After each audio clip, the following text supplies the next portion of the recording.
Pictures don't individually capture the feeling of this chilly November morning. So I thought maybe I would walk around the yard. Yep, there's traffic on Summit Loop sometimes. I thought I'd walk around the yard after I wore myself out blowing leaves. There's some more traffic on Summit Loop.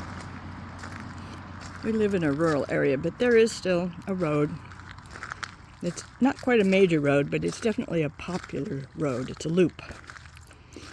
So,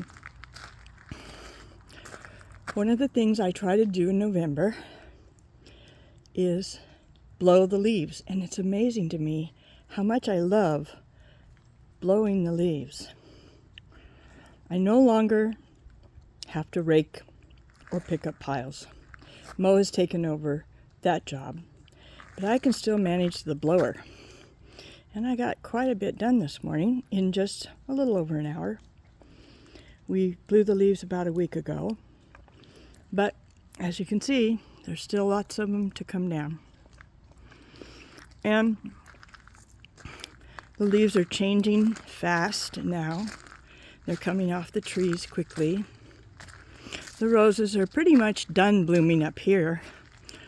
You can see the dogwood still has some pretty color, but a lot of her leaves have dropped.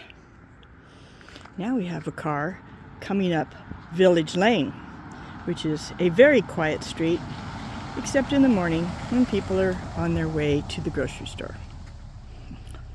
The deer have helped me prune the roses a bit. I haven't sprayed for a couple of weeks. And the roses are a little sad looking now. Can't believe as soon as I start taking a video, traffic decides to show up. But the reason is that the sun is shining. And it's very exciting because we are in for a severe atmospheric river coming our way.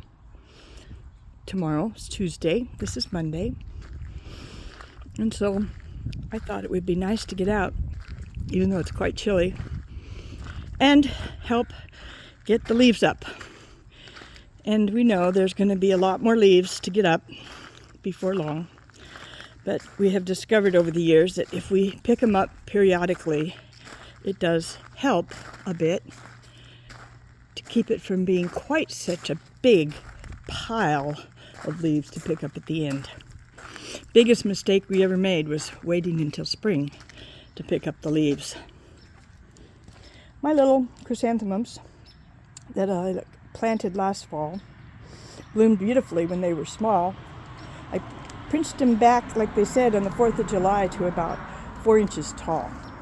As you can see, they finally started blooming, and they're blooming at the sunny side, but on the back side, they're still a little slow.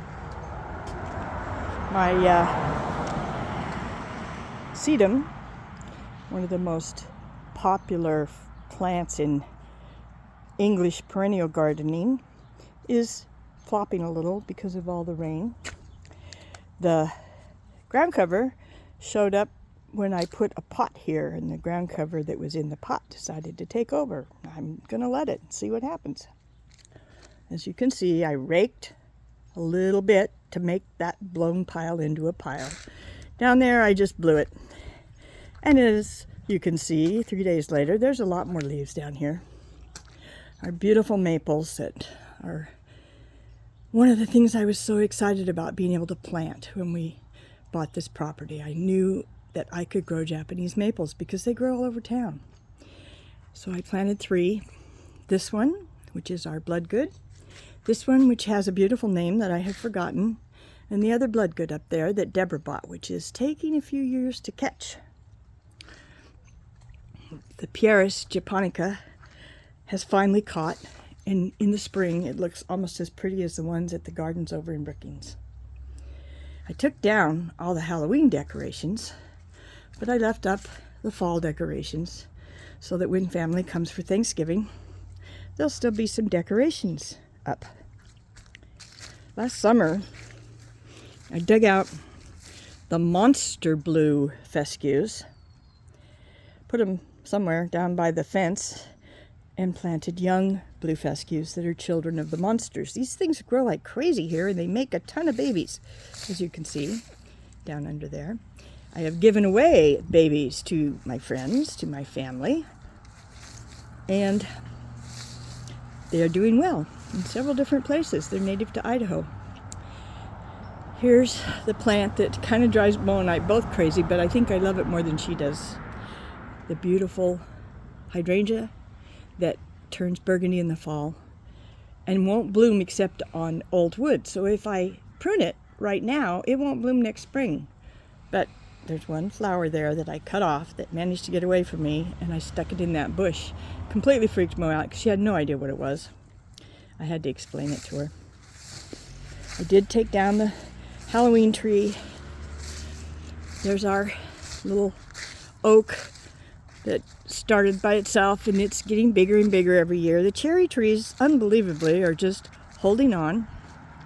The walnut tree in our neighbor's house that used to provide walnuts to us doesn't provide nearly as many anymore because we cut back a big branch that was hitting Mo in the head when she was trying to mow.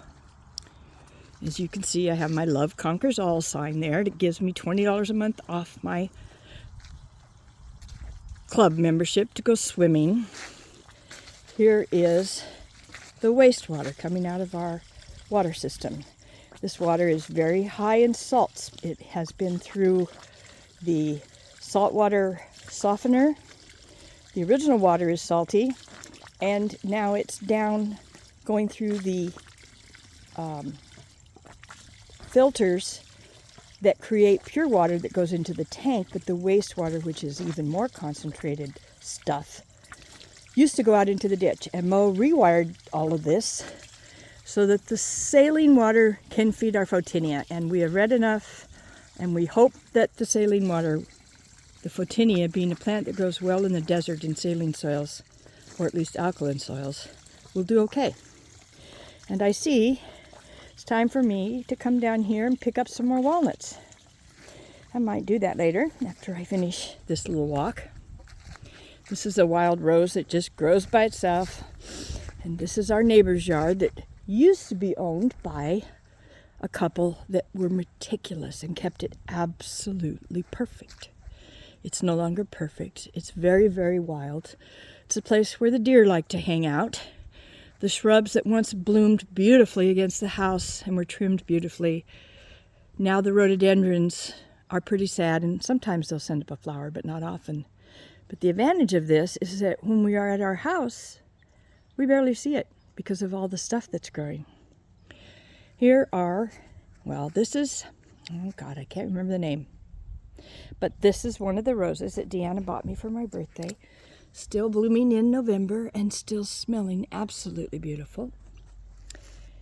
And here again is Johnny's tree, which finally turned a pretty color. And before the leaves started falling, as you can see, there were a few pinkish, reddish, orangish leaves. So I'm going to give her more water next year and maybe a little fertilizer, and see if I can get those leaves to color up a little more next fall. Look at the sun come out. It's so fun. I love this little acre, and especially when the rains come. I've learned to appreciate the rains. This grass is now green. It's a perennial grass that goes dormant in the summer, but the minute the rain starts, within 2 or 3 days, the lower pasture is green again. The apple trees have turned yellow. The plum has turned yellow. The purple plum, Johnny's tree, the cherries, the oaks, the maples. The color is just so wonderful. And it's going fast. We have a big windstorm. Oh, look at here. We have the creature. We're not sure if it's skunk or fox, but it keeps digging out the rocks that Mo puts in there to try to keep it from coming into the yard. But so far we haven't had any incidents with Maddie and the skunks. Now the bad thing about the neighbor not taking care of his property is, see all those blackberries? It's going to be a giant blackberry jungle. which is kind of scary. But with a little luck, I can keep it out of our yard and out of our pasture. And there used to be a lot of poison ivy in there too, and I would have to root out any poison ivy that came into our yard. Here's the second rose that Deanna bought for me. So far, the deer haven't munched on it. I sprayed it 2 weeks ago. I was supposed to spray it yesterday, but I didn't because it was pouring down rain. I can't believe this sunshine. You wouldn't believe the weather reports. I mean, bombogenesis. Everybody's all freaked out about this rainstorm that's coming at us. But we're also, most of us, very happy to have this rain. Here's our little compost. There's the old fescues that I didn't know what to do with, so I just put them along the fence. Obviously, they're not too happy, but that's okay. At least I didn't put them in a dump or something. And I can't believe the sunshine as I walk the property. I've never really done this in a video. I think maybe I did it once during summer bloom, but doing it in the fall is a little different. It's a whole different look of everything. It's wonderful to see all the green. Green. Daughter Deanna usually comes down here in the summertime, so when she came in the winter last year, she was just so surprised by all the green. These are some volunteer madrones that seem to think a gravel bed is a good place to grow. So there they are. We're letting them grow. And there is the zebra grass that Matthew moved for us that's blooming, which makes me very happy. Most wheel still comes on, and now that we don't have to irrigate, we have plenty of water. She runs every night with lights and the sound of the wheel to entertain us while we sit on the deck or inside the house at this kind of weather. There, of course, is a bale of stuff. It's not exactly fertilizer, it's conditioner for the dirt that I fight here constantly. The dirt is so bad. But Mo loves the Dusty Miller. And it does quite well, really. It's a perennial. The zinnias are still blooming, unbelievably. The crepe myrtles have finished. The leaves have fallen. The yucca thinks it belongs in that corner. So that's a good thing. The herb garden is a little saturated. It really likes it better when it's hot. But it's not doing too badly. I want to get the side of the house here. There's the yellow rose that's split into 3, and she's doing quite well. The cannas bloomed this year. The hostas are done. The holly has red berries on it. And these things, I'm not exactly sure what we're going to do with them if they get any bigger, but they came out of annual pots, and they were the vertical interest in an annual pot. But I couldn't kill them. They lasted, and I kept saving them, and then I planted them there. Now they're just getting bigger and bigger and bigger. Here is the pot interest that I put out here to give us a little summer color. And she's still actually creating flowers. I can't believe it. It's the middle of November. Look at that. Lantana blooming. Petunia's trying to catch up. Yeah, that's about it. And then, as I continue around the back side of the house, up toward the deck, where we finally made it big enough that I can barbecue on the deck rather than having to come down the steps every night. Here is one of the treasures of living in Grants Pass. That beautiful rosemary. Rosemary grows like a weed here. It's just the most amazing plant. And lavender does the same. And my moss back here doesn't get any grassy weeds in it. Like the front walk. I wish the front walk would look this good, because I just love the way it looks. It's my favorite thing. One of my favorite things. Oops, I see a grassy spot there. Might have to do a little work there. And then back here, we got those ferns. Yes, out of the forest. Illegal, but we did it. We got 3 of them. Actually, we got 6 of them, but the 3 back here have done the best. And the other plant that's so surprising are the begonias that don't really bloom until this time of year. And obviously, the hard rain hurt this one. It was not happy. It knocked all the flowers off.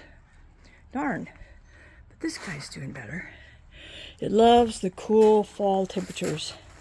And after being there and kind of languishing all summer, in the fall is when they really start blooming. So I just plant them every year now. And there's the hydrangea vine that people say is invasive, and I can see why, because it really does take over if you let it. And this little guy was still blooming, and I saw hummingbirds actually reaching for food in the flowers. I just cleaned the hot tub out day before yesterday, so it's all shiny and perfect.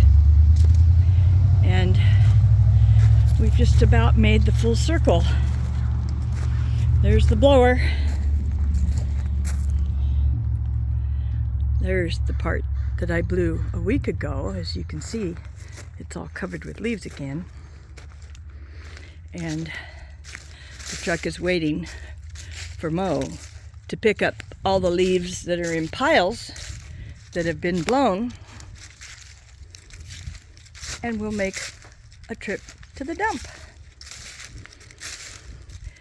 It's so beautiful right now with the sun. I'm just so delighted to see sun in the midst of the rain. So I guess the rain will be coming tomorrow. But for now, I have flowers and sunshine and leaves still on the trees for a bit till the winds come, and beautiful grass. 17 minutes of stuff.